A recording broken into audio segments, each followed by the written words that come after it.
it down. I can't turn it down. I can't turn it down.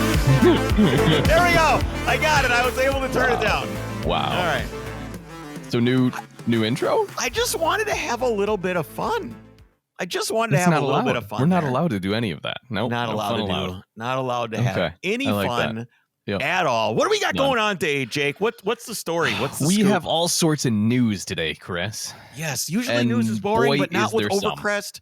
Overcrest news is always a great time, especially when Joel Feder comes around to argue with me. And this may be the last time we ever have Feder on because he makes a statement that I do not agree with in a wholeheartedness. So we may never have Feder on the podcast again. I'm just kidding, of course. Unless you aren't. We'll see. How are you, Jake? I'm good. I'm getting settled into my new place. So I have a white wall and I'm zoomed in because there's you look not like much you're in a around me. sanatorium. Yes, honestly. That's how I feel too, because I'm going crazy. I need to be. Yeah. Remember when you were moving and I said, throw it away? Throw everything away. Throw it all away. Do you wish you would have? Which, by the way, this would have been the same. Like I would have just been in front of a white wall anyways. No, you probably would have had something awesome because you wouldn't have spent all of that time, with all this other items that you've got that should have been thrown away. Mainly because they're all covered in cat hair, but everything should have been thrown away. Yeah, I wish that. Yeah, but I mean, it's the sunk cost fallacy, right? Like I've spent so much money on this stuff. I need my but here's stuff. The thing. It'd be a waste to throw away all this stuff. Yeah, but this is stuff that you've been accumulating for the last. So Jake bought a new house. If you didn't listen to some other episodes, and he took everything except a couch that I made him leave. He took almost everything. I have like a dumpster worth. Okay, so you still took way more than you should from the old place to the new place. I saw items that were manufactured for IKEA in the things that you brought to your 16-acre estate on the Mississippi River. St. Croix, but yes. Dude, it's the same to everyone else. Nobody knows the difference. Right. Okay, St. Croix's better. Nobody knows the difference. It's actually much pretty cleaner. cool. There's much cleaner. It is much cleaner. There's when you cross over in Wisconsin to go from Wisconsin to Minnesota, you are not crossing the Mississippi River there. You think you are, but you're not. It's the St. Croix, and then the Mississippi River goes through this Twin Cities. Correct. And it is a muddy, disgusting mess. And you can see where they come together. It looks because like one is brown and one is clear. It's like toilet water and fresh water, basically. Exactly. So you don't necessarily. I've swam in the Mississippi. I've gone down there and swam around in that water. It's not the end of the world, but yeah, definitely not ideal. Anyway, you should have thrown it all away and just started. Yes, I probably should have. Yes, but I didn't, and so here we are. Regardless, still working on my background, but I'm here. We made it. You're here. We made it. So I got something in the mail. I want to show it to you. Show me what you got in the mail. Over here. This is the only car thing that I've got going on. Everything else is I just got the heater going like yesterday. So I haven't had a chance. I did some cleaning, but I've got this. Ooh, some wheels. Yeah, but some wheels from 1552 showed up for the Wait, honestly, I didn't see enough of them. Hold on. Scoot back. I want to see the whole thing. Okay. Nope, keep going that way. Jake. What? Change the size of your window. I'm in widescreen format. You can see it fine. Good grief. Yeah, Luddite. Oh, now I can see it. Oh, nice. I like it. Yeah. So that's going to be on we're probably going to put it on the 4Runner for now. Oh, I have a story to tell you. Uh-oh. So do people know that you got a 4Runner? Yeah, everybody knows. Hey guys, I got a 4Runner. Anyway. Okay, so cool. it's like a Generation 4 4Runner. Yeah. Nice truck. Was clean. Yeah. Was. So I'm in the driveway and we have a bagster being picked up next to the driveway. Why? Because I inspired you to get rid of all of your stuff. I threw away or gave away 10 to 12 garbage bags full of clothes. Gave them away. There's still more to go. And 15 to 20 Tupperware bins of stuff was given away, sold, or thrown away. That's thanks awesome. to your inspiration of everything that you've been going through. Anyway, so I had a bagster outside with all kinds of garbage. And when they come pick it up, they need space, right? They need space to like back the truck up and grab the thing, put it on the drive away. So Jesse had taken the 4Runner and parked it in the grass on the opposite side of the driveway. And I'm in here trying to get the remote start working. I bought a new remote for it. Supposed to have remote start. Still doesn't work. But anyway, you're supposed to push the button and make it work. And it doesn't work. So I spent like 20 minutes trying to figure out how to freezing to death in this car, trying to figure out how to make the remote start work. Still doesn't work. Anyway, so I'm frustrated. I'm angry. I can't get it to work. But now I'm going to go and I'm going to move the truck back into the driveway. Okay. So I fire up the truck and I start backing up and I hear a crunch. And I'm like, oh, I ran over one of the things that I use for telling the snow. Nope. I totally backed into the Golf. Yep. Took the 4Runner and backed it right into the Golf. No. Right on the rear quarter panel above the wheel. Just bam. Just crunch. It was a really bad sound. So the Golf actually fared better than the 4Runner did. The 4Runner plastic bumper is like scratched and it has a little crack in it. And the Golf nothing broke paint. So I think I can get it PDR'd and just have it put back to where it was, which is awesome. Okay. Because so it dented it basically. It dented it and scuffed the door handle too. And I'm just like, I ran over the snowplow guide marker thing, only went through my head for a second. And then I go, well, yeah, that sound was way more than a plastic fiberglass thing getting bonked into by the bumper. Shoot. That is frustrating. I felt absolutely sick. And now I don't want the Golf anymore. I don't want it anymore. It's not, it's been soiled. It's been it has been soiled. That's absolutely right. I don't know that's why that came to mind, but that is what has happened. Yes, it has been soiled. It is now tainted. Exactly. It is like the virgin that shall never be married, or the lack of the non-virgin that shall never be married. Right. Yes. Yeah. It's been tainted, and I don't want it anymore. So now I don't know what to do. I think I'm going to force myself to keep it. And I called up a PDR place, and I was like, "Hey, man, I don't really want to pay $1,000. My deductible is $1,000. Is what my deductible is, and I think it can be PDR'd for." I called the guy, and he said, "Yeah, it's probably about $1,000 to $1,500." I go, well, I think I'd rather pay to have them try to PDR it and get it right without doing body work and paint work. Because if I go to the body shop, they're just going to go, they're just going to get rid of all the paint. They're going to do all the things that they do. And I'd rather not do that. So we're going to give PDR a try, get it really close, and then buff out the scratches because it's just a scuff. It didn't go down to the metal or anything like that. The problem is if the PDR guy can't get it, now you have to go to body shop. What is the policy if a PDR guy can't get it? I would ask them. I got it pretty close. I think, and I think that's what they say, and you pay him for the time that he spent. I don't think it's like a guaranteed result type situation. There's got to be some sort of compromise there. Like, hey, if I get it right, it's going to be $1,500. But hey, if I get it really close, it's like $1,000. And I think if you get it really close, that's still worth it. In terms of like not having like 6 inches of Bondo on there. Because like a good body shop will do it right. You know what I mean? Mm-hmm. Like if you go to Raymond where you had your car done right. I looked at it in the dark and I haven't looked at it again. Okay. I don't want it. I don't want to know.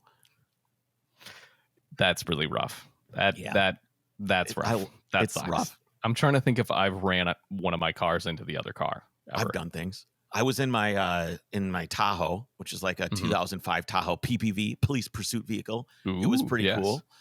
And I had parked it, and there was like a yellow, not a pylon, a bollard in the next to a light pole. So you didn't run into the light pole. Right. And so I went inside of Lowe's, I think it was Lowe's, and grabbed all my stuff and went back in the car, got it. So I was sitting on my phone for a minute, tuning the radio. I start driving away, and I go around the light pole. And I forgot the bollard was there. I was basing my distance, and I dragged that fucking thing. Oh no! From the front fender across, because I was like, "Room!" I'm like, "I'm out of here. Home improvement shopping is over."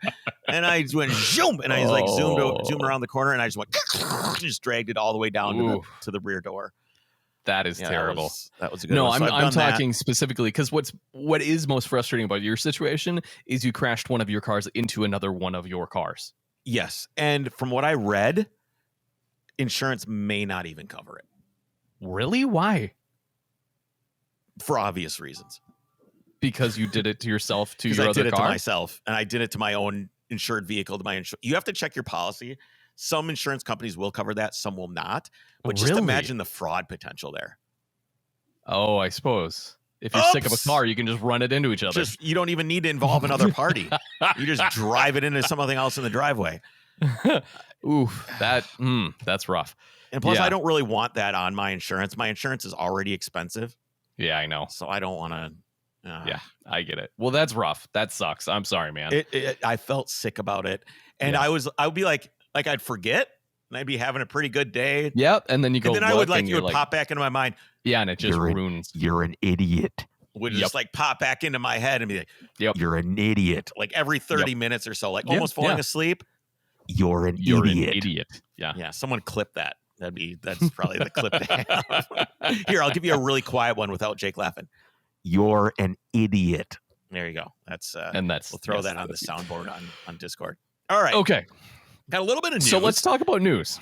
Yes. I'm gonna play you a clip.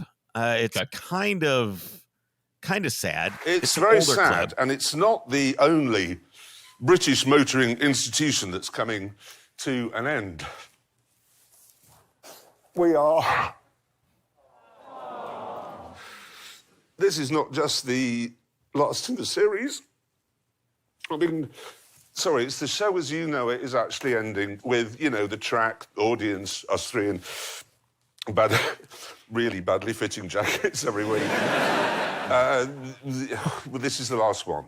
It is, and it's sad, but we have been doing it together for 17 years. 16. Okay, you were late. Sorry.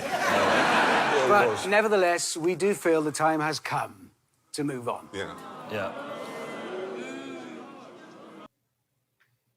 Okay, so that clip was from a few couple years ago. It was. I remember. It was from a few years ago, and then they made a few more seasons. They did. I'm guessing there was just the adventure films. Yes, and I guess that too now is done. The old Top Gear trio of Jeremy Clarkson, Richard Hammond, and James May will be hitting your screen as the hosts of the Grand Tour for the final time in 2024. The 2 final episodes have now been filmed, taking place in Mauritania, must be Africa, and Zimbabwe, where the trio we've grown to love will close a chapter that's been 3 decades. I'm getting goosebumps right now. I'm super sad. I feel like part of me is going It's been away. Such a huge influence. We're done. I have reviewed cars on TV since 1989.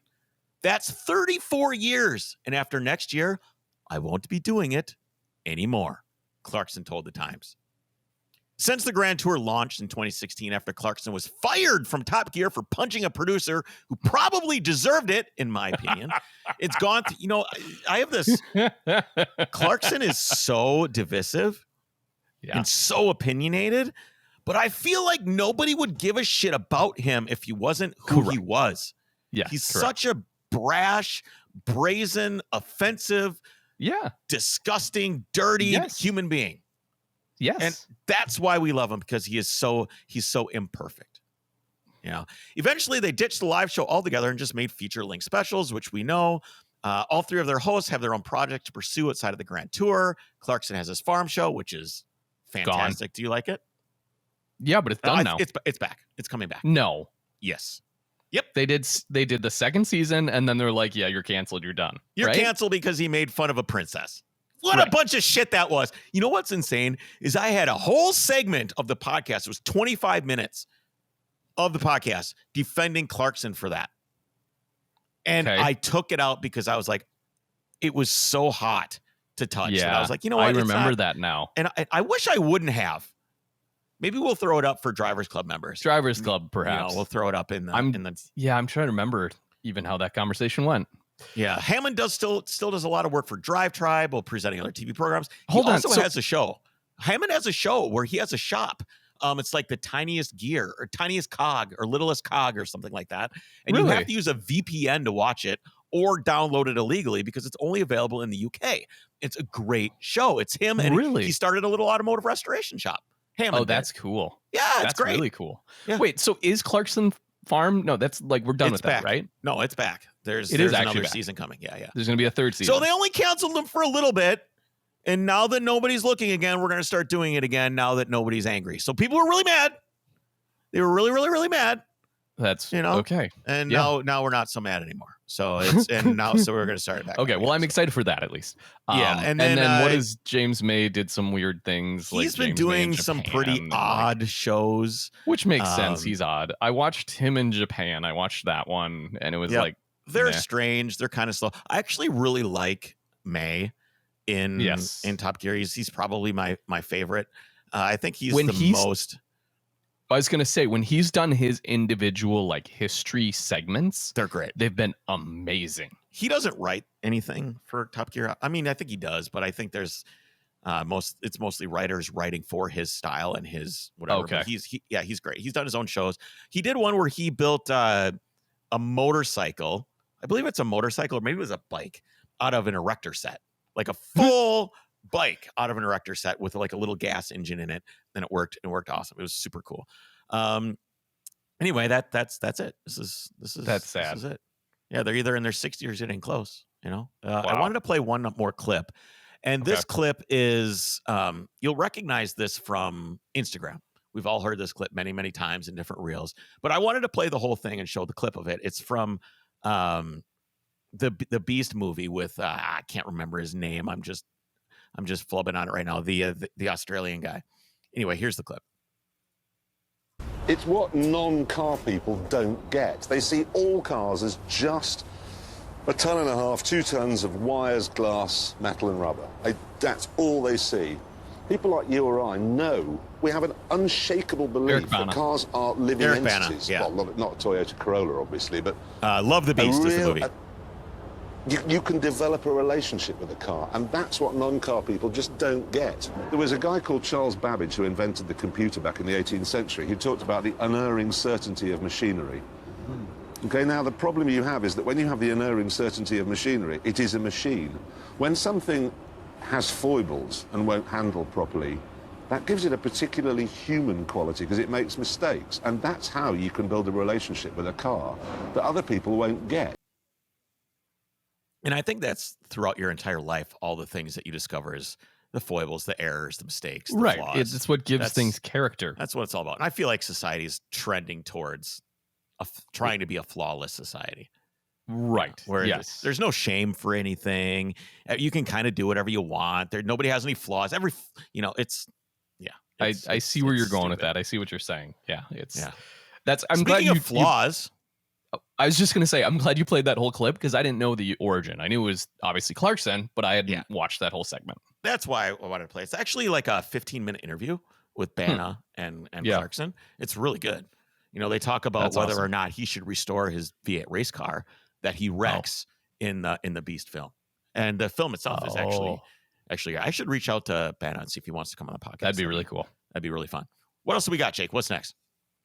Well, apparently there are cars that died every year.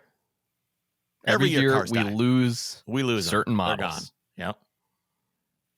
Yes, this is your segment, Jake. It says Jake. It says name. Jake. I thought you were I thought that was your note, like, Jake, these are cars that died. And this is Jake. This is your segment. Jake, these are cars that died. Okay, well, let me talk to you, Chris, about the vehicles that are dying for 202024. Would you like to hear them? I would. I love your commentary on them, honestly. Okay, the Audi TT and TTS Coupe and convertible are no longer for this world. Has it Audi TT been an Audi TT since the first Audi TT? It was always. I know, but like, I'm thinking philosophically, and like, yeah, it has. I think it has. I think that's always been true. Why not? Because the first Audi TT was so different than everything else. Okay. The other Audi TTs that came after that, it was just an Audi. It wasn't really much different than an A4 other than the packaging.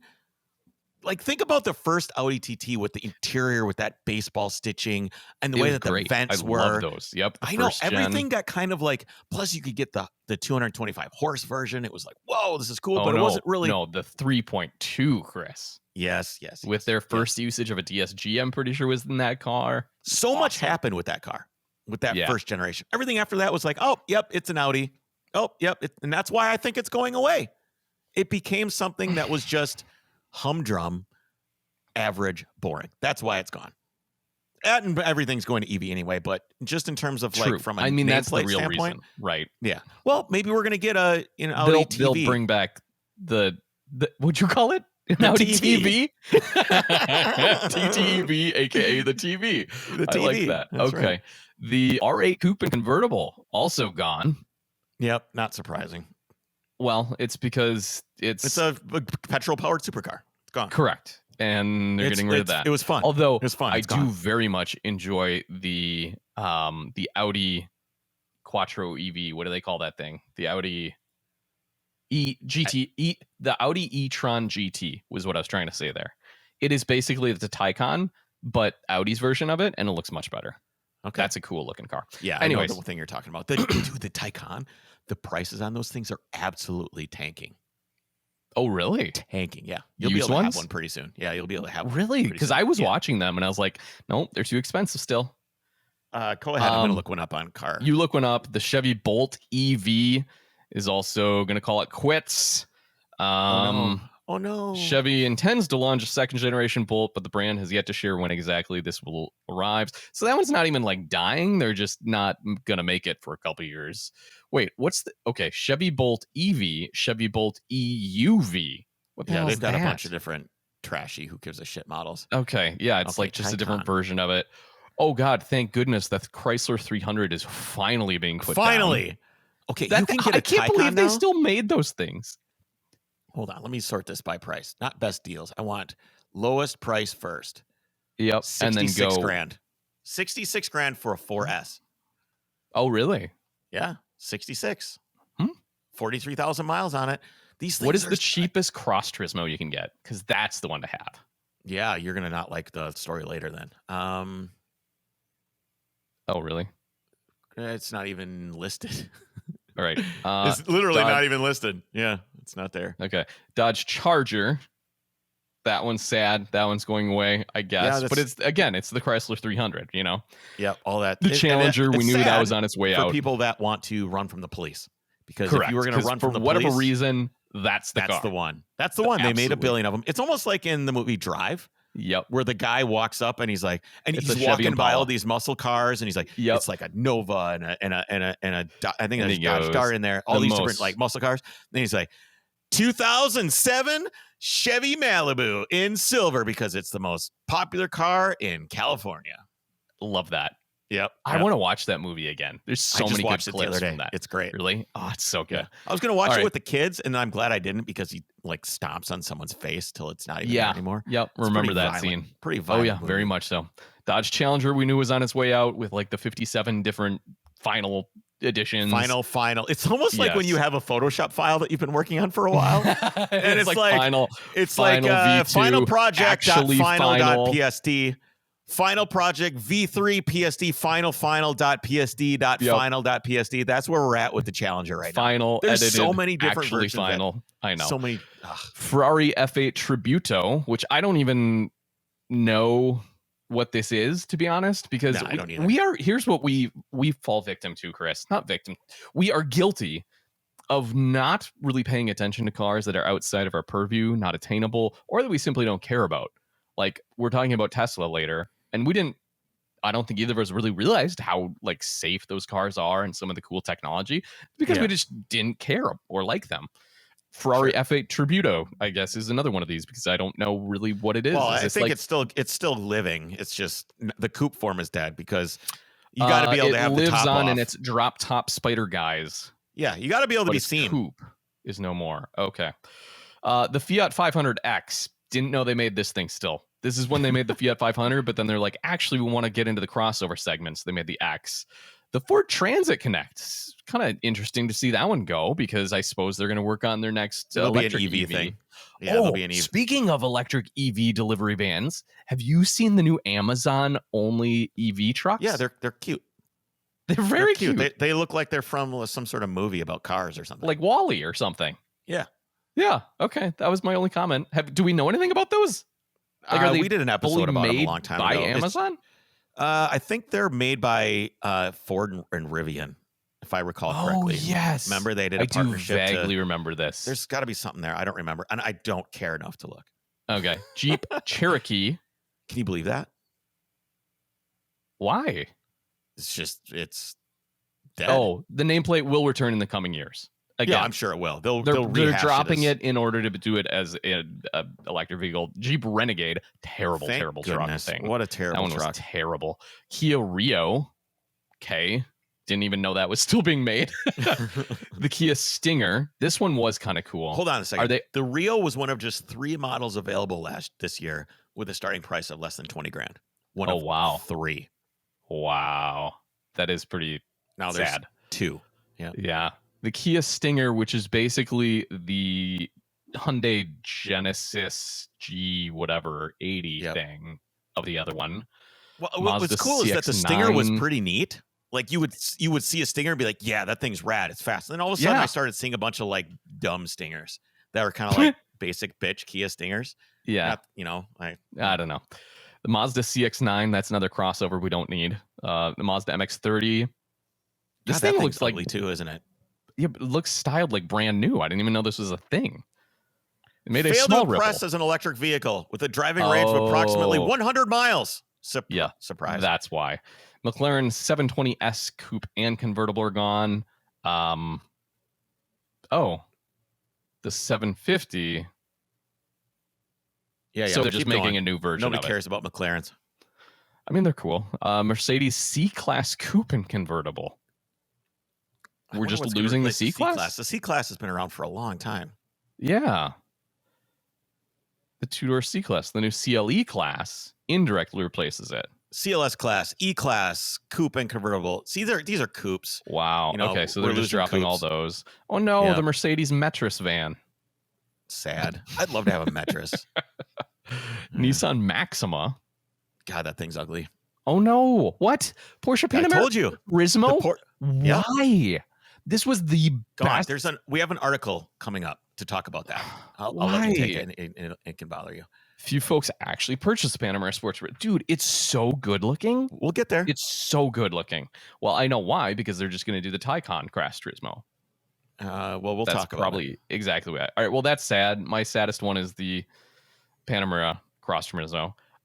Chris, are you done with your Christmas shopping? No. What can I get? Well, legitimately though, I want to say, because I want to be fair. Okay. I got you something for Christmas. I don't want you to feel bad.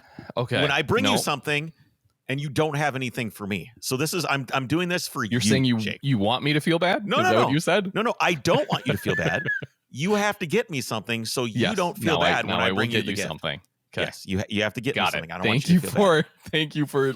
I should probably take note of that, but thank you for that. No problem. No, but those folks who are not done with their Christmas shopping and always have someone hard to shop for should get them Petrol Box for Christmas. Petrol Box is, of course, the monthly service made specifically for the automotive enthusiast. Every month, they carefully select items, including tools, detailing supplies, shirts like Chris is currently wearing. Yeah, right here. Look at this. Yep. You get. Look at this. It's got a little. What's that? An eyeball? It's a little eyeball crawling out of the ocean. Went to a salamander. Went to one of dinosaur. my. I don't know, Stegosaurus. Like That's a Stegosaurus. I don't know if it's one of my favorite dinosaurs or not. Probably not. Straight and then it becomes Mobile One. yeah, that's it. It's great. I do love that shirt. That is a fun one.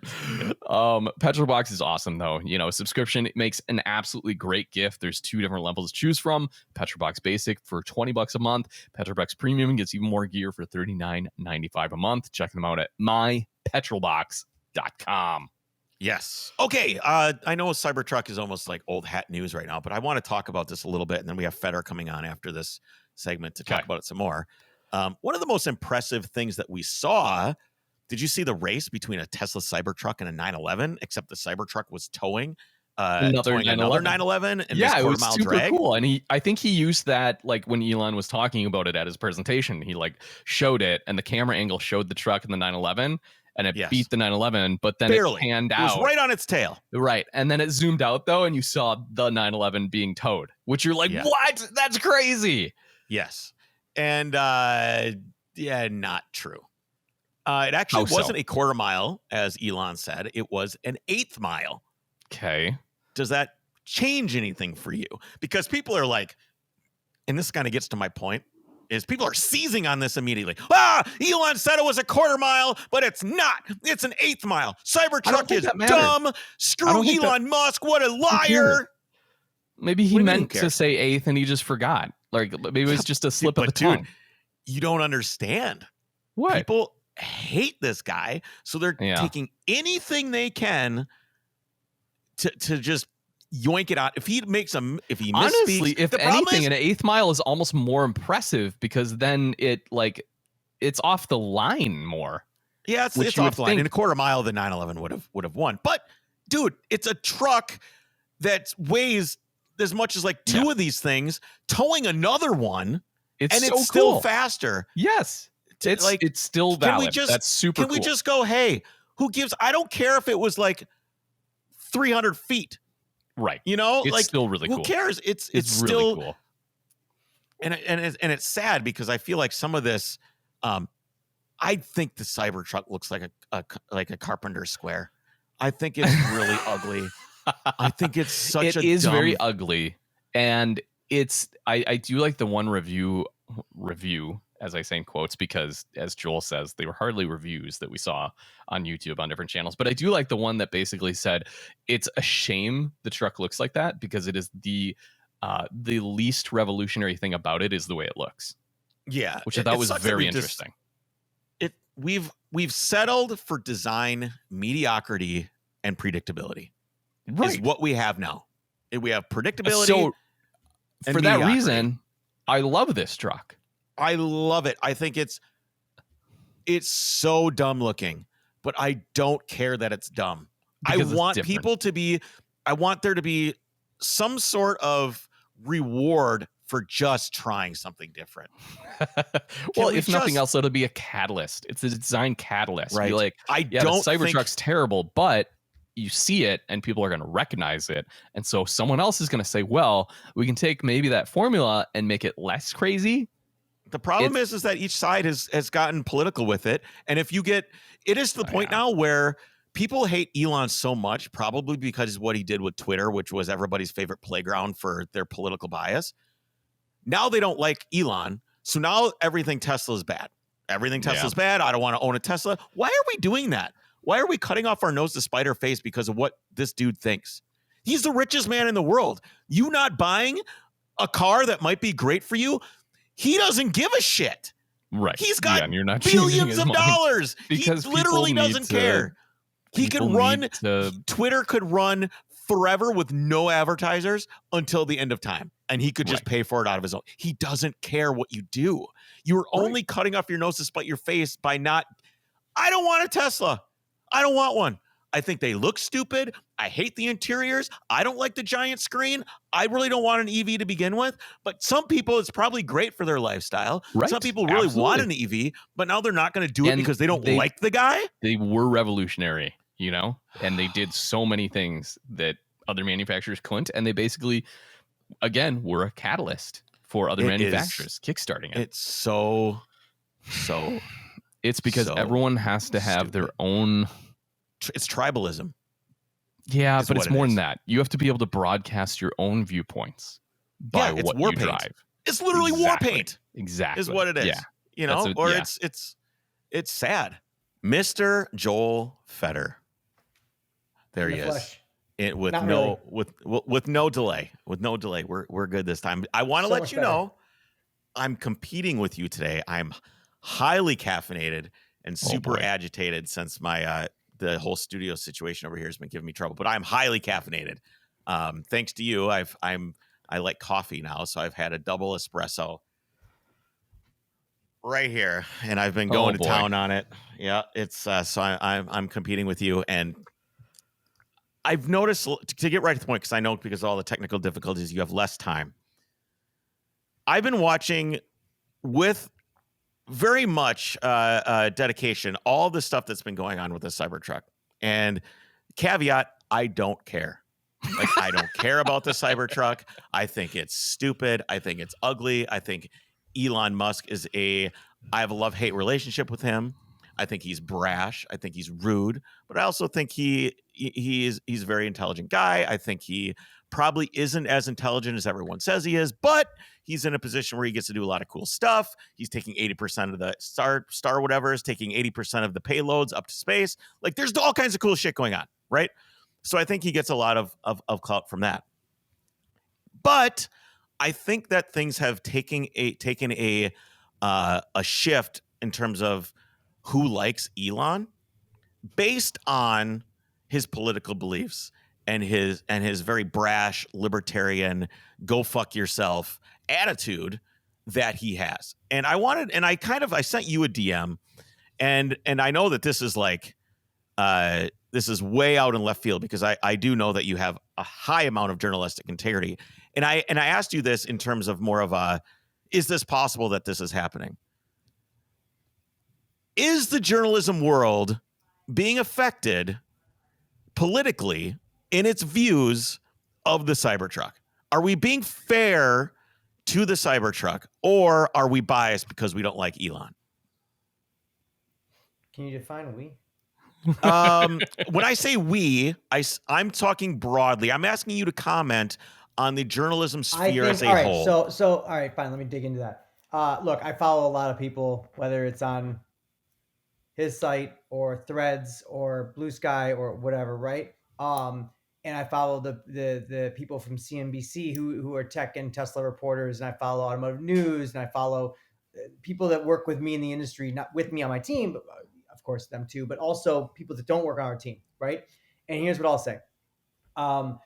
Real journalists that work at a real outlet, and I don't care whether you're right, left, whatever, CNN, Fox, us, Motor, these are real outlets, right? These are real news organizations, real media outlets. I can't speak to every company. So I can't speak to every employee of CNN or Fox or CNBC or whatever, right? But the people I follow, the people I respect as a journalist, having journalistic integrity, and sure, they've probably made their views known on how they feel about Elon, as I have as well. But I think that there's no question in my mind, the people that I respect can absolutely separate their feelings from Elon from fact and fiction for Cybertruck or pick any Tesla, right? That's just the hot new model, but Roadster, or that's pie in the sky, or Semi, or X, or 3, or whatever you want to pick. We're just talking about Cybertruck because it's the new one, right? Mm-hmm. I can have different conversations, as I believe people that I respect can, about Elon and the Cybertruck. And I don't believe that my views of Elon impact Cybertruck. Now, a lot of things that Cybertruck are because and dictated by Elon, and those are different than me, how I feel about Elon himself, right? Certain decisions about the Cybertruck were made because of Elon. That's different. So do you think those decisions are good? Does that make sense? Do you think those decisions are good? Do you think that the Cybertruck existing because of Elon is a good thing or a bad thing? I think that's a really broad question. I think there's certain things. No, I think there's certain things about the Cybertruck that are really innovative and move the industry forward in a huge way, and they will have huge ramifications. And ironically, some of them are really good, and some of them are good but also bad at the same time. And I can dive into that, although we're going to run short on time, I guarantee it. And then some of them are just stupid. Like, it's just stupid. And some of them, I have a long list of serious concerns about public safety and people both in the truck and out of the truck, as do other people who understand science and engineering and physics, and even the most basic level. To be fair, I mean, especially when we're talking about pedestrians, getting run over by a Cybertruck and getting run over by a Hummer, in the end, really isn't going to feel that much different in the crosswalk, right? Because we're talking about super pointy edges. Your family getting hit by a Hummer and by the way, the Hummer's gonna be theoretically never going to reach volume production that this thing could theoretically supposedly reach. You're talking about a weight difference. What I'm talking about, and we can talk about this in a second, is a design and material and structural difference. And so if I was your family in a Volkswagen Golf, I'd rather get hit by a Hummer than a Cybertruck, probably. I'm just thinking of the person that's driving either one. which individual I think would be more likely to crash into me, the person in the Hummer or the person in the Cybertruck. I'm not sure they're that far off a demo. I think there's probably a Venn diagram. It seems like, unfortunately, it has become politicized. And I feel like the person that's going to... So many things have been politicized in the last couple of years. It's unfortunate. Politicized. Anyone is going to look... It's almost like looking at a Prius when they came... Priuses are different now, right? Priuses are... Now. Yeah. Okay, hold on. Well, that's pretty damn impressive looking. I don't know. 200 some horsepower. I don't know. Dude. It's pretty quick. You said it, Chris. We said it was cool. No, I did not. I said it was the beginning of the dissolution of what makes a car cool. When we're calling a Prius cool, something with a CVT transmission cool, some hybrid shit cool, calling the Prius cool is the end of cool. Maybe they just made the Prius cool. No, they didn't. No, they didn't. Could be. Why don't we talk about the truck? I literally have 21 minutes. I'm sorry. Jake just triggered me right there. I'm just saying, I feel like you'll be able to look at a Tesla Cybertruck. I guess it's not even a Tesla Cybertruck, it's just a Cybertruck.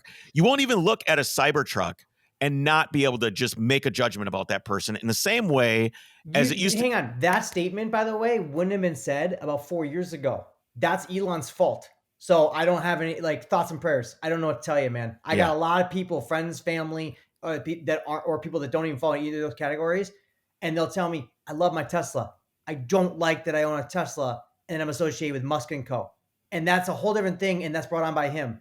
But let's not look. I think that's not just brought on by him. I think that's brought on by both sides. I think both sides love to fight. And I think both sides love to get in the ring. I think that he's made his views very clear, dude. Alex. Oh yeah, that dude is in the ring alone. Like, fight me. Let's go. Let's go. Let's fight. Look, we got 20 minutes. So here's the deal. I don't like Elon Musk. I think he is a waste of space, horrid human being who's changed a lot of history and made a lot of things better, like for electrification and space travel and all those things. But at a human level, not a good person. So, but that is completely separate. Neither was Mr. Ford. Mr. Ford was a terrible person also not a good person. Right. Horrible human being. It's almost like these people that get in these positions are neurotic geniuses. Like it almost takes some kind of crazy person. I don't want to waste time on discussing Elon Musk. Okay. Let's talk about the Cybertruck. My view on Elon Musk and the truck are different. Totally different. Is the Cybertruck good? Do you have a recommend? Like, I don't know if Motor Authority. Okay, let's take that. Let's do what we can. You haven't driven it, but would you recommend? Do you want? Let me say this. Do you want to drive it? Yeah, of course. Why? It's interesting and it's my job, and I want to drive it and be able to write about it. But here's the deal. So it's stupid. Like a huge fundamental level, it looks stupid. Like just like the look of it is stupid. It's dumb, right? There's a functionality level of that's dumb. Like, first off, just so we're clear, there's 4 people, despite what they said there were 3, but there were 4 outlets, YouTube channels, whatever you want to call them. They basically got their hands on this thing before the reveal. And then they had 24-hour lag or 12-hour lag or whatever, and they got the post about it. Every one of them called a review on YouTube. None of those things were a review. One of them bordered on an ad, frankly. And it's weird because I actually respect most of those people and their outlets. So that whole thing was a little shaky. But MK Marquez Brown, he did the most interesting one. Yeah, he did the most interesting one where he actually walked through each feature and function. He revealed more than the actual reveal did. And he did a frunk test where he put 2 pieces of luggage into it and to see whether it closed or not. And then one way they wouldn't. And then he flipped them around. Then it did close. So it was showing like a volume thing. But no one put a piece of plywood in it. Nobody talked about the hitch and put a boat behind it. Nobody talked about the limitations of raising, like trying to dump something into the bed, whether you're using a skid loader or whatever. Like, these are truck things. We talked about this with the Lightning. These are truck things, right? And the Rivian is a truck, but they designed it to be an adventure truck where you go off road. This is a truck that is made to look your tiny pee-pee look cool when you go to Starbucks. Well, I was going to say, it's not functional. The target market of this truck is anyone going to truck with it. No, you're not going to truck with it. So But here, let's get. So I want to talk about the positive because I know you think that like I'm just going to shit all over this thing because of Elon, right? Wait, so hold on. That are really interesting. Is it okay that this thing is dumb? Because I feel like a long time ago, design was way riskier. Okay, because he took a huge gamble, and this is going to be really interesting to play out with his company. So I absolutely think this is okay. I love that it's kind of dumb. I love that someone did something completely different. I'm not entirely sure the investors are going to feel that way. I don't care about them. I don't own any stock in any automotive companies. I just don't. I'm just saying, if you look at the way design was in like the 50s and 60s, everybody was doing crazy shit because there was no standard for anything yet. Everybody was making. Hang on a second. Rivian did crazy shit with packaging. They took a clean slate, innovative packaging. That is one of the most innovative packaging of any new vehicle you can buy today. It is. You're right. It was so creative. Does it look somewhat traditional? Sure. But is it super crazy functional? Is it innovative? Is it interesting? Hell yeah. And is it that way without being compromised and stupid? Also, yes. I like the idea that it's kind of dumb, though. I love the idea that it's so far out there. It's unique. Well, yeah. I'm an adult. Okay, tell me about what you like, what you're excited for about the Cybertruck. Here's what's crazy and cool. I'm going to give 5 minutes on this. I'm going to talk about 10 minutes of the 5 minutes of the shitting on it, then we'll recap. Okay. Because I've got another meeting. Yeah. So the variable ratio steer with the drive-by steer-by wiring, that. Hang on. I want to be clear about something. Nothing they did with this truck, despite Elon's claims, they invented or reinvented the wheel at all. This is more of a case of Apple, where they took something someone else developed a design and they're making it much more into visible production, right? The iPhone really didn't break any molds. They just put it all together, right? So Lexus had a system like this. I drove it over a year ago, right? Other people have designed this. Infiniti had this in the Q50 back in 2013, but because it was early days, they had a mechanical backup system attached to it, but it wasn't using the mechanical system. It was all steer-by-wire. So over a decade ago, I drove a car on the road that you could buy today, and you could buy a used one that's a decade old with this system.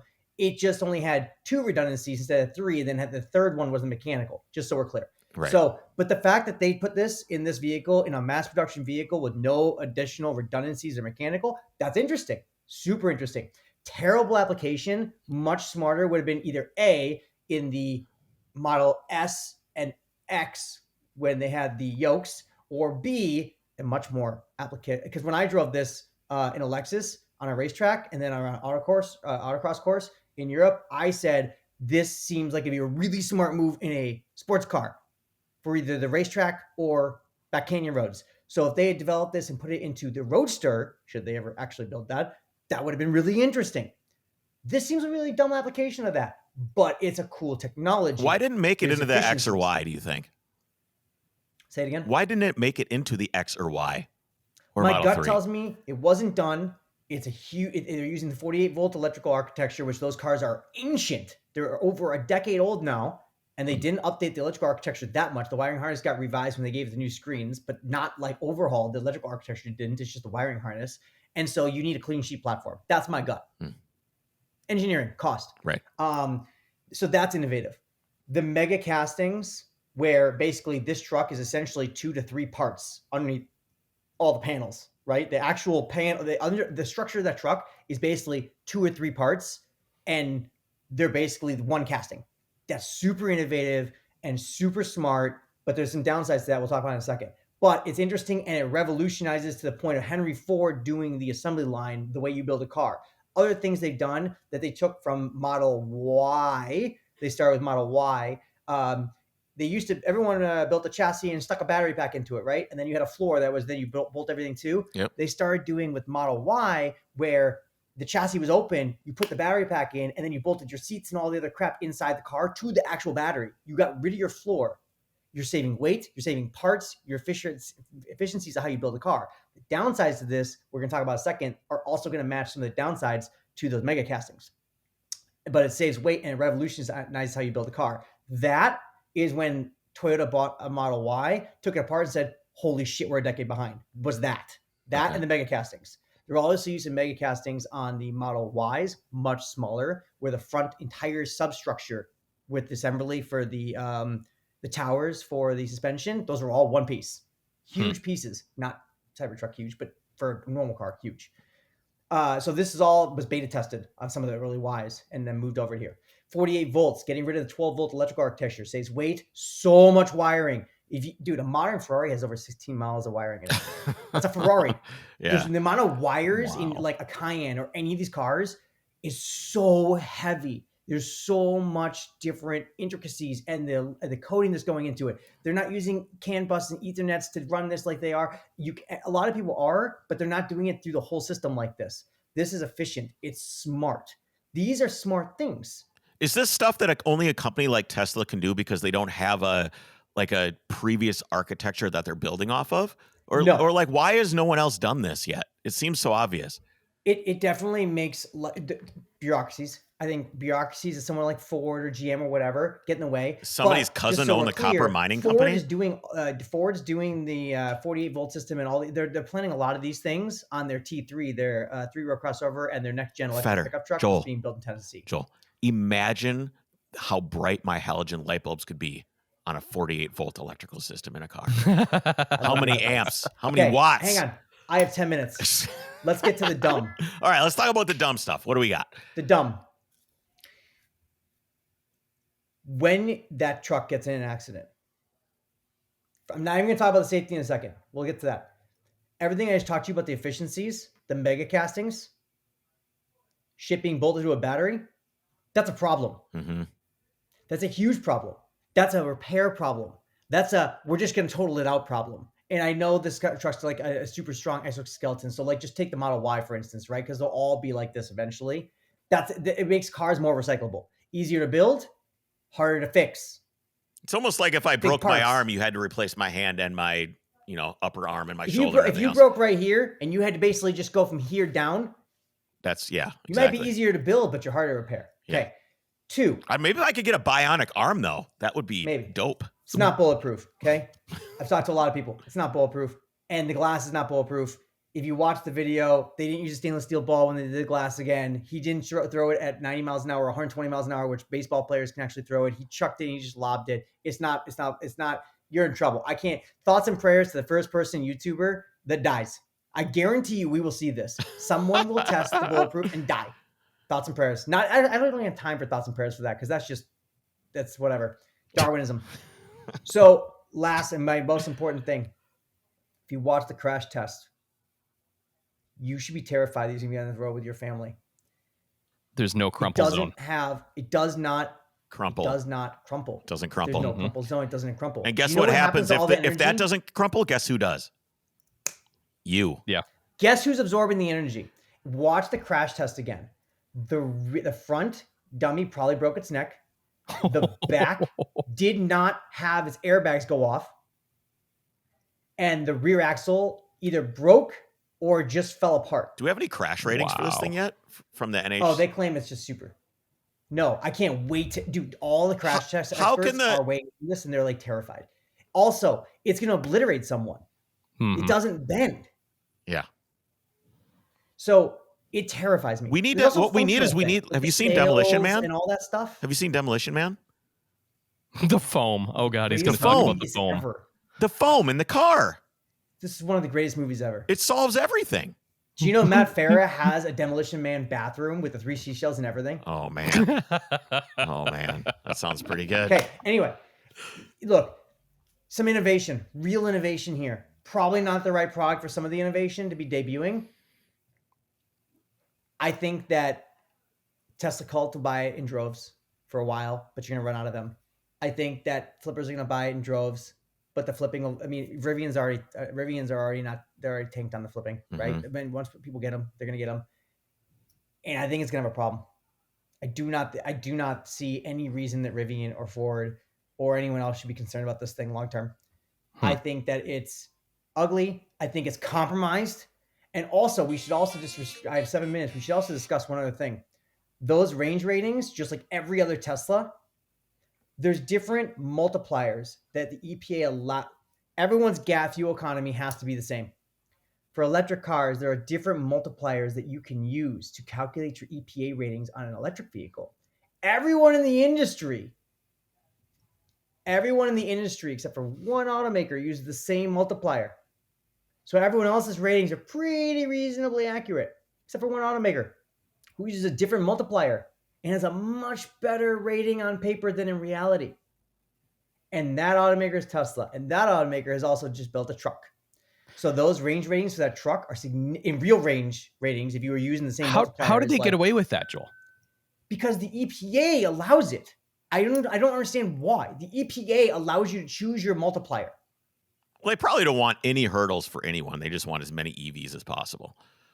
I mean, I think back in the day, there weren't that many EVs, so this wasn't a big deal. It wasn't a big discussion point, right? But now we're about to have a flood of these things. By the way, I want to also mention, again, every automaker uses the same multiplier except for one. Yeah. Speaking of regulation, Tesla, they invent all their own shit anyway. I mean, everything they do is inventing their own. They live in their own world. Speaking of regulation, though, Joel, with the whole NHTSA, don't they mandate some type of crumple zone, or is it just they gave it 5 stars? He said. I mean, they said it's great. No. Well, I thought you said it was great. Truck. No, he said it was great. They did not have this crash tested yet. By the way, how can they sell it without crash testing it? So that's a huge, interesting. You should ask that since I have 5 minutes left. You can't sell a vehicle without crash testing or EPA ratings. At that delivery event, the EPA had certification on file. I dug it up that they submitted their efficiency ratings. They were not approved. No one's seen an official crash test. So the next, right. So it's and they're not doing volume deliveries. They delivered like 12 that day. It's unclear if those trucks were actually delivered and registered to those owners, or if those are owned and registered to Tesla right now as marketing vehicles. It is unclear if those things have been crash tested and actually EPA certified, which you cannot sell a vehicle in America without those two things being done. Yeah, that's. We actually don't know if Tesla really finished that truck and if those trucks are now owned by those people. I love all this. In closing, I love all this. It's so interesting. It's so interesting, and I love talking. I want my life to be more boring than this. Life is too short for this. I have 99 other things to deal with. I certainly don't have time for this nonsense. Yeah. You're too busy thinking Priuses are cool. This might be the last time we ever talk. Prius is pretty freaking cool looking. This might be the last time we speak. Can you please, Joel, when you get one of the new Priuses, drive it over to Chris's house? I've already had 2 of them. Just so you know. So Ralph Giles, head of design at Stellantis. Yeah. He and I were talking at LA Auto Show. It was New York Auto Show. So it was in spring. And he and I were chatting. He likes my Auto Show shirt that he tried to buy it off my back once. It was pretty funny. And because it has little cars on the collar. It was custom. Anyway, he and I were talking about the Prius. This is the man that designed the Challenger and the Charger and the Daytona and the Hellcats and all this other stuff. Rest in peace. And he said, we went and bought one immediately. He's like, that A-pillar was the decision. It's pretty aggressive. And he's right. You can hit your head on it. But he's like, thing looks pretty good. And I'm like, it does, right? Ralph Giles told me that thing looks pretty cool. I don't know, man. I'm wary. Design decisions a little more than you. I understand that's valid. I don't want this slippery slope to be like, well, the Prius is now cool, and then everything all of a sudden is like we're aiming at Prius for our. Well, hang on a second. It's just a name. What if they name this cool car and you saw it and you've been like, damn, that's pretty good looking. Okay, let's. I don't know. Maybe I'm not sure. Just because it has the Prius name on the back, it can't be cool. 100%. It looks cool. The heritage of where things came from is important. If some company just randomly, if Porsche never existed and someone randomly decided to make a rear engine car in the late 90s and was like, here you go, everybody been like, what the fuck is this? No way. So that, I mean, you can't really do that. I'm just worried about if this is going to become our metric for cool and everything kind of like slippery slopes, and pretty soon the Prius is cool. And then that's our aim. Everyone's definition of cool is different. I was going to say, it's subjective. I think the Rivian is cool and you think the Rivian is just another truck. Like, I mean, everything I think the Rivian, Joel, I think the Rivian is cool. I would love to own a Rivian.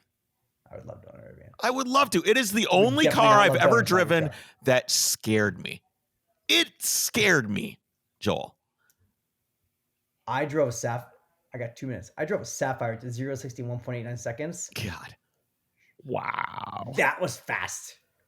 That is uncomfortable. fast. It makes you take your foot off the pedal. You can't breathe. It is you are being pushed on your chest. It is physically like trying to pull yourself out the seat. Get another one, and you and I can do the $100 bill test in it. The dashboard? Yeah. Let's try it. I don't think you'd hit it. I don't think let's try it. We have to put it just out of reach where I'd have to lean forward, Yeah, but dude, it's so fast it might fly towards you. Yeah, maybe it would just you have to stick it down. We'd have to I will tell you. I have 1 minute. I drafted my review. It's not live yet. I'm not entirely sure I've ever driven a car where you go from 70 to you go straight to jail speed so fast. Yeah. I know. Pizza breaks the size of pizzas. The carbon ceramics, dude, that car, it's too expensive. It's $250,000. But it was, dude, 1,234 horsepower. And the reason, it could have had 1,990 some horsepower, but they wouldn't have gotten over 400 miles of range. So they dialed them back. Wow. Crazy. Well, Joel, we look forward to talking to you again in January. We're going to do the Motor Authority car thing. I'm scheduled for next week for Best Car to Buy. Oh, Best Car to Buy is next week? All right. We'll see you next week then. I don't have my calendar in front of me, and I need it or I'm an idiot. See you in a week, guys. All right. Take care, buddy. Thank you. It's truly sad. All right. Before we get into, I'm actually going to read you a letter I received after you run through this. Oh, wow. You received a letter? I did, like a handwritten letter. Okay. I'm excited for that. Okay. Right. Yeah, let's talk a bit about CSF Cooling, Chris. They've always been at the forefront of quality products for a fair price, with a hitch history stretching over 7 decades and several continents, all mind you. Mm-hmm. They provide the best high performance and OEM plus cooling systems on the market today. They offer 3,000 and counting, over 3,000 different cooling applications for the most popular makes and models on the road. From classic copper brass radiators for Land Cruisers, Jeeps, and Datsuns to vintage 80s Mercedes, BMW, Audi, and Porsche platforms, all the way up to new vehicles. Check out their expanding Classic Series lineup and check them out online at csfrace.com or on social. Have we put out the fact that we have a Spanish language podcast, Chris? Jake, it's not done yet. I know. Okay. But this was something we were looking into. We're trying. Yeah. Why? I was just thinking because I listened to it, and the only part I could figure out where we were at is when we started talking about that CSF ad, because it was like brass and coprito. That's all. It was funny. Okay. That's all. Okay, dude. That's all you got. Okay. You lost me. Okay. I want to read this letter, and I should have read this in the beginning. I just had it off to the side, and I saw like a little corner of it sticking out like this. And I caught it out of the corner of my eye, and I forgot to read it. Okay. All right. Let's hear it. Hi, Chris. Dated October 26th. So it was a while ago, and I just got it. It was written and then mailed. Hi, Chris. Rachel here from Long Creek, Oregon. Well, just wait. Well, actually, I'm writing this from the middle of North Dakota, where the train I'm riding to my mother's memorial service in Red Wing has been parked for several hours. Since I know you have a passion for the story, I felt compelled to write you to round out the story surrounding that 1978 Renault 5 in Long Creek. Yeah. Peter told you that it was excuse me. It's in cursive, so it's a little hard to read sometimes. Yep. Peter told you that it was while on a road trip in that car that he was introduced to me, but there are more stories to tell. He didn't tell you about when he accidentally filled the car with diesel fuel, causing it to have a meltdown on the West Seattle Bridge. He didn't junk it. He fixed it. He didn't tell you that when he and his guys were installing the giant sashes that had made for an old industrial building in Tacoma, he transported the hundreds of insulated glass panes to the site in the car. The more macho dudes who had to drive pickups referred to him as, quote, that fucking hippie, unquote. He didn't tell you that when he lost his wood shop to the landlord and he was living on fumes, that he lived in his car and continued running his company, making windows on site. He wrote out his bids in coffee shops and gleaned edible food from dumpsters. That's when he ran into me again. We rented a house together and he parked the car in the driveway where it sat unused for 7 years. Puddles developed on the floor, mildew coated the steering wheel and seat belts. We drove my Honda instead because it wasn't associated with a terrible time. When the house was sold out from under us, we hired a friend mechanic to unfreeze the clutch, and we wiped the mildew away. He fired it up, and for weeks, we coaxed it back to life, driving it gingerly around the neighborhoods. We positioned chopsticks on top of the headrest to keep the sagging ceiling fabric off of our heads. Slowly, with the steady application of TLC, it began to heal, and along with it, Peter's spirit. When the landlords forced us again to move out, we moved to Long Creek. The Lakar had not been driven on an interstate for 20 years. We packed it with our things, and lo and behold, it survived the journey. I can't tell you how many times I've pushed that car down the street so Peter can jumpstart it when we then reverse the ring gear. It has now been driven thousands of miles through intense heat and scary snowstorms, and has even ended up in the ditch. I love riding in the Lakar. Oh, it says, let me rephrase that. I love riding in le car. Just the two of us in our own little world, trundling around the road, getting to where we need to go. This story includes you, too. We had a wonderful time meeting the road rally folks and seeing you again. After everyone left town, we were so wound up that all we could do was sit on the porch and have a beer. Warmest wishes, Rachel. That's amazing. It feels really cool. Really good to be part of that story. And many of you are now part of that story for Peter and Rachel. That is Jake, fantastic. have you heard about the Fed's vehicle kill switch mandate? Oh, yes. I remember when we heard about this. Yeah, saw a lot about this online. I posted about it, and people freaked out. They said, it's not a kill switch. Our rating was false, said the USA Today. Assessment, false, said the Associated Press. We rate it mostly false, concluded PolitiFact. Snopes said it's a mixture of true and false. This law is essentially pitched as a kill switch so people can't drive drunk. Okay. Section 24, and I'm going to read through some of this and we can, I just want to inform people. But let me clarify. When they're saying it's false, what does that mean? So people were saying that basically the government was going to turn off your car with like a radar pulse. And so these then outlets were saying that's not true.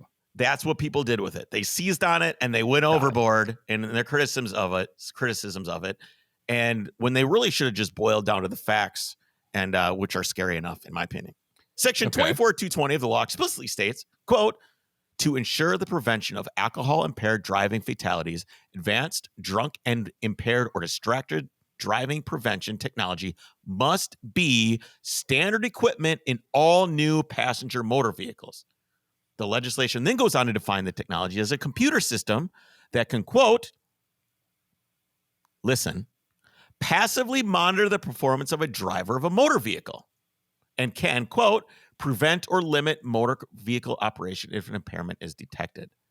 Wow. Definitions in this section. Advanced and drunk impaired driving prevention technology. The term advanced drunk, it gets into some really legally stuff. Okay. The agreement directs the NHTSA to emphasize its research on driver monitoring and to identify promising technologies that will reduce or eliminate impaired and distracted driving. The agreement expects the NHTSA to prioritize resources to meet the rulemaking requirements of section blah, blah, blah, the blah, blah, blah, and to issue the final rule within the timeline set, which is by, I think, 2024. The agreement also expects the NHTSA to notify the House and Senate committees on appropriations if funding, staffing, or other resource constraints are delaying or hindering the rulemaking. So this hasn't been set in stone yet, but it has been written in. This is going to happen.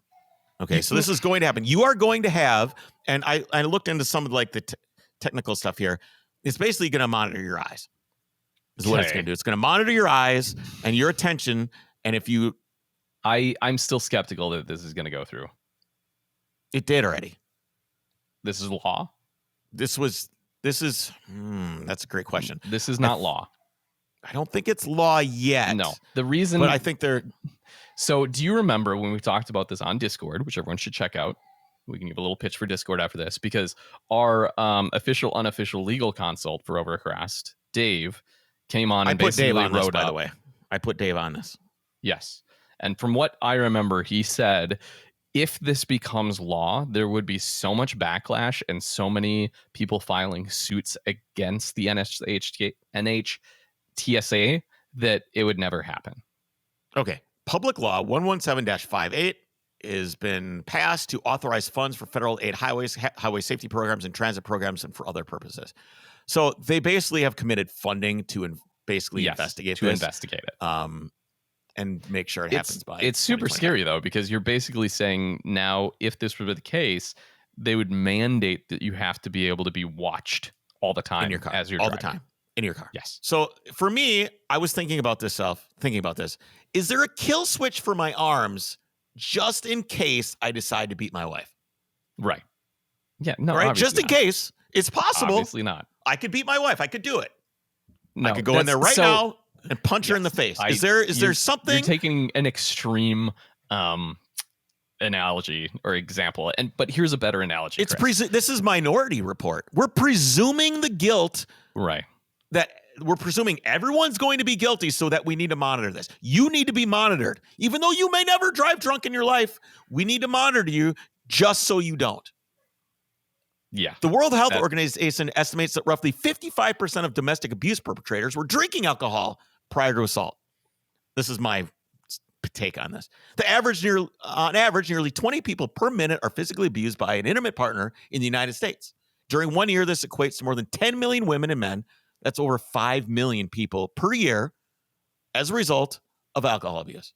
So, where is my arm kill switch? Where is it? Why aren't we kill switching people's arms? Because this isn't a regulated product. Oh, alcohol's not regulated? No, I'm talking. Just ban alcohol. Problem solved. I was trying to think of a better analogy, like your refrigerator, or your blender.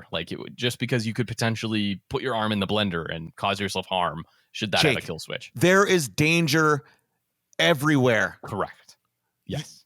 I'm going to let you in on something, Jake. You're going to die. You're going to die. I'm going to die. None of us know how we're going to die. Right. We take risks every day. Every day we take risks. You go drive in the snow, you took a risk. What do you think the tax revenue generated by the alcohol sales in California is? Is it less than in Wisconsin?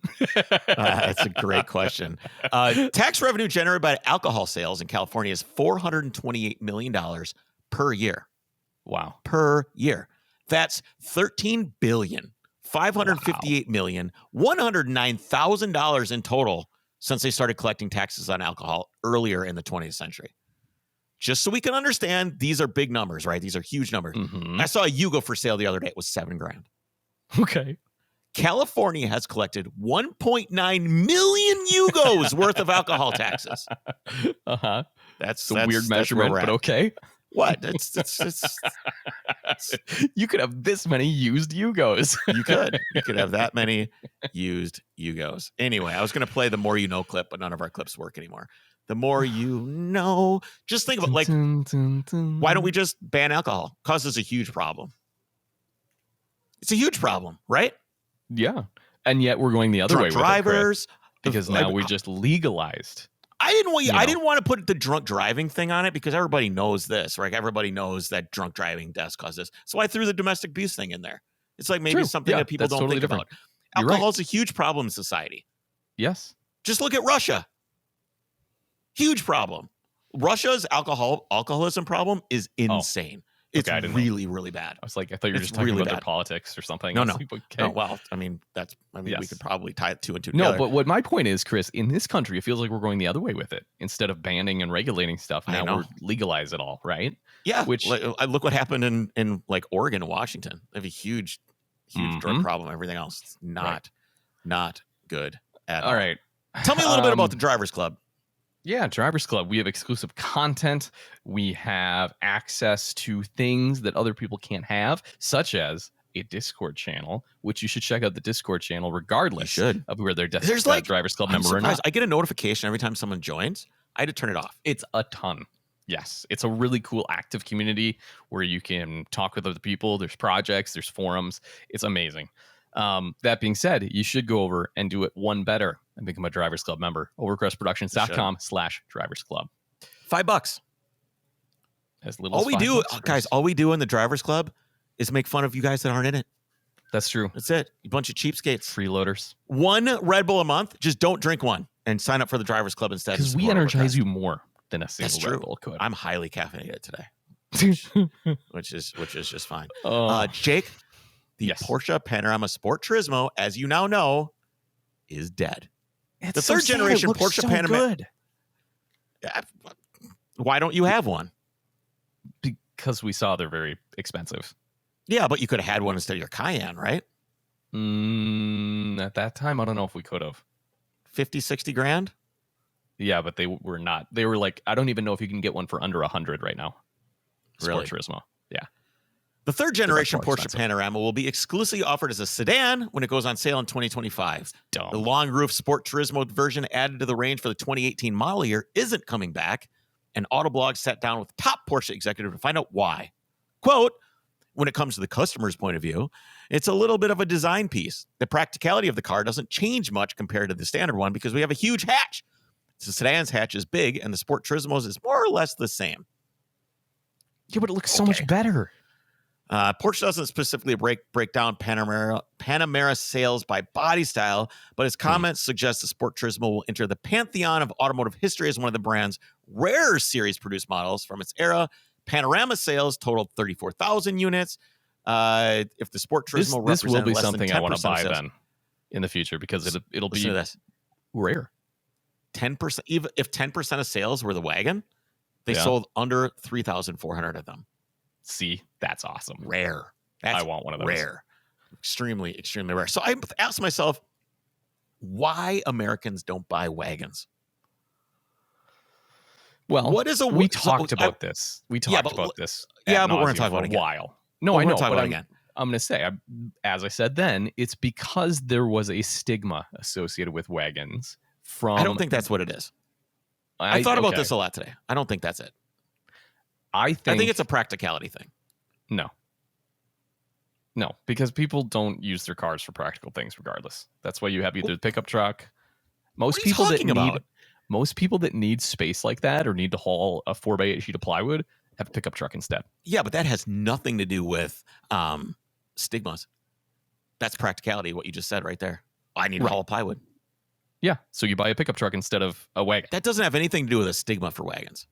No, what I was going to say about the stigma with wagons, though, is think to the 70s, right? When the people who are buying now, their parents had a wagon, and it was like the minivan of that time. And now all of a sudden we went to the minivan, and everyone bought minivans. And our generation would never buy a minivan because our parents hauled us around as kids in a minivan, and those are lame. So what's your excuse for a wagon? What's Nikki's excuse for wagon? You guys won't own a wagon. You just won't. You just will not do it. We've had a couple. Yeah, but you will not on purpose. You bought like a silver, we were very close to buying like an S4 Avant. Well, you've told me before. This is news to me. You've told me very, very much that Nikki will never own a wagon. She's into it now. All of a sudden, great. I love that. Well, yeah, no, I got her around that. So I want to just go through Panamera 100% exercise. That'll be in the future. Yes, we would all love that. What is a wagon's primary purpose and market? Who would be buying one? It's a family hauler. Right. And it's a dumb family hauler. It doesn't work well for it. Jack and Jill with Jack and Jr. and Jill Jr. and all their shit don't fit in a wagon. They don't. Do, though. No, they don't. The only ones they fit in is like a Mercedes or a Volvo that's got like a little bit more space, and then they got the third row. People want the third row. If you're going to pick between a wagon that seats 5 and an SUV that seats 7 or 8, what are you going to do? Yeah, the SUV. You're going to pick the SUV. You're not going to pick the car. We're in America. There's tons of space. You know, the red-blooded, freedom unit-loving Americans are not going to buy a Volvo or a Mercedes. They're just not going to do it. Nope, probably I agree. Because they don't want one and they're expensive. Yep. So what do? You buy a minivan. Wrong. You buy an SUV because minivans equal capitulation. Exactly. It is when you buy a minivan. The same point. Yep. You're admitting that your life is over. When you buy a minivan, you're admitting that it's changed you so much that you need to buy a minivan. Yeah. That's why we don't buy minivans. That is a stigma. Yes. And that's a stigma because remember when minivans first came out, they were super popular because they were super practical. Like I grew up in a minivan, right? Yes. But we don't want them because that was our parents' thing. The minis are the minivans are a stigma. The wagon is practicality. Because the wagon does the same thing as a sedan, except you can put a beach ball in the back. That's it. You cannot fit enough people. You can't fit enough stuff. I see what you mean. The golden retriever doesn't fit back there with all the picnic stuff and the camping stuff. I love wagons. Jesse loves her wagon. But in terms of what the Freedom Unit loving person is going to do, they're going to go buy. They're going to buy a truck. They're going to buy an SUV. Yeah. They're going to have the third row. They're going to be able to fit 100%. The whole soccer team in there. It's just what it is. That's true. I don't know if this has anything to do with the Porsche Panorama Sport Turismo, because I don't know. Porsche doesn't sell like anything with a third row anyways. Like you can't put a third row in a Cayenne. No, you cannot. Should. Right? That'd be cool. If we're going to build an SUV, why don't they just make one? Absolutely. Anyway, that's it. I think that's all we have time for today. We can save a couple more of these for next time. We've been going on and on and on and on. Unless you have anything else you want to talk about. No, really. No, I'm done with you, Chris. Are you going to be able to work on any car projects, do you think? Or are you just supremely screwed for like the next winter? Yeah. Yeah. What are you going to do? It's funny. We were just talking about this because I need to get the garage outfitted here before I move all the crap over from my existing garage. But you can't because the wall's falling in. No, that I can do in the spring. I don't need to worry about that right now. So you need to insulate it. I need to redo the wiring. Before I do that, I need to pull the wiring, which is going to be today's project, or was supposed to be. But this went until 3 p.m. So there went that project. Yeah, 2 hours of your day. 2 hours a week devoted to this. Oh, no. No, I know. I'm saying it's awesome, but usually we record earlier in the day. We do, but we had tons of technical difficulties. Yes, do you need help? Do you want me to come down any other day this week and help you rip wiring out? Sure. I can. You just have to ask. Okay. I'll just figure out when that's happening. And then we need to insulate it. We need to get some paneling up, get all my crap moved over, get the hoist back in, get the furnace up. Whew. Hey, do you need a heater? No, I don't need your industrial warehouse heater. Why not? Aren't you able to return that thing? No, I don't think so. I haven't tried, but I don't have the box or anything anymore. I got rid of it all. I mean, maybe when we put a pole barn up, I'll put that in there. No pole barns. The application for it. No pole barns, Jake. Why no pole barns? Because they're boring. You need to build something that matches your house. You need to build something that matches the look of your house. Well, that's what the garage. That's what the garage down here is, right? And I just want to put the garage down there, front, and that's going to be the studio and the shop. How much are you going to spend on that garage downstairs compared to the garage up by the house? I'm so confused by what you just said. Because you have to build an attached garage. Otherwise, your wife is walking with a child 200 meters. 100%. Yes. Right? Upstairs that just go to nowhere to like a bunch of dirt. Like it doesn't make any sense. None of that makes sense. You have a garage 200 meters from your house, and the stairs don't even go all the way to the house. They just go to like a dead 100%. end. Yes. It makes no sense. That's correct. It doesn't. That's where the driveway is going to go anyways. So I'm going to plow those stairs over. Oh, that's kind of sad. I kind of like those stairs if they went somewhere. Plow all this stuff over the weird fairy tier garden thing. Are you going to do the bronze pig? No, I'm not. Tell everybody the story of the pig. Tell the story of the pig. Oh my God. And then say what I sent you. All right. The previous owner of this place had like basically a hobby farm here.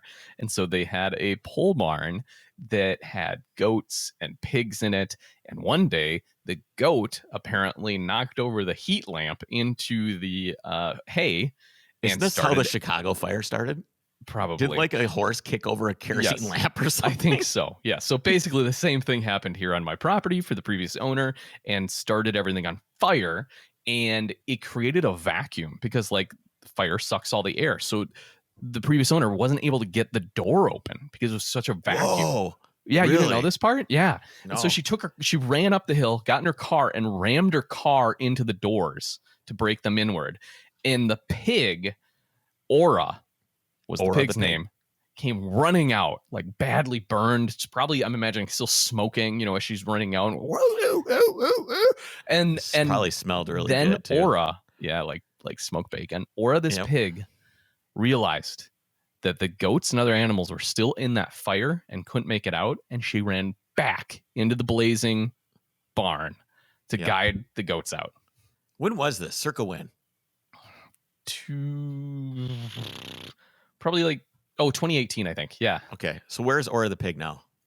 Okay. So Aura the pig was very, very badly burned, and they took her to the U of M veterinary clinic, and they like flew in human burn specialists because like pig skin is very similar to humans. So much so that this is Nikki, humans. This is how you know you live in the Western world. Correct. Yes. When this is what we're doing. What I was going to say is like medical students, Nikki, like they used to practice suturing on pig skin or like flesh because it's so similar. And so they've saved Aura the pig, undue cost, right, to do all this. And that's the end of the happy story. Little did I know, though, and I didn't tell Nikki this part, that when all of the wildfires came through and the smoke was super bad here like a year ago, apparently Aura's respiratory system, she was so badly burned and smoking that the air quality was so bad that they had to put her down because she was basically like starving her oxygen. Yeah. Oh, sad. Yeah. That's so what this comes down to. Yes. Is Hero Pig. Hero Pig. Aura the Hero Pig. You can Google Aura the Hero Pig. Yes. You can. There's an article. What did I send you? You sent me a giant, like, bronze statue of a pig. Yeah. Yeah. And it's only like $4,000. Yeah. Plus shipping from the UK. You could find a guy here that'll be able to do it. It's just an example. In Jake's backyard. Why in Jake's backyard is like this little like my pig. I know, but it's the story must live on. You need to put a bronze, and it needs to be proud, like not burned. You don't want it to be burned or anything like that. It's pre-burn Aura. It's made so that it smokes, but then there's steam that comes out. No! That's terrible. Yeah, but I think that would be better than your little fairy thing that you've got. Yeah, no, all those are getting plowed over. Don't even care. Plowed over.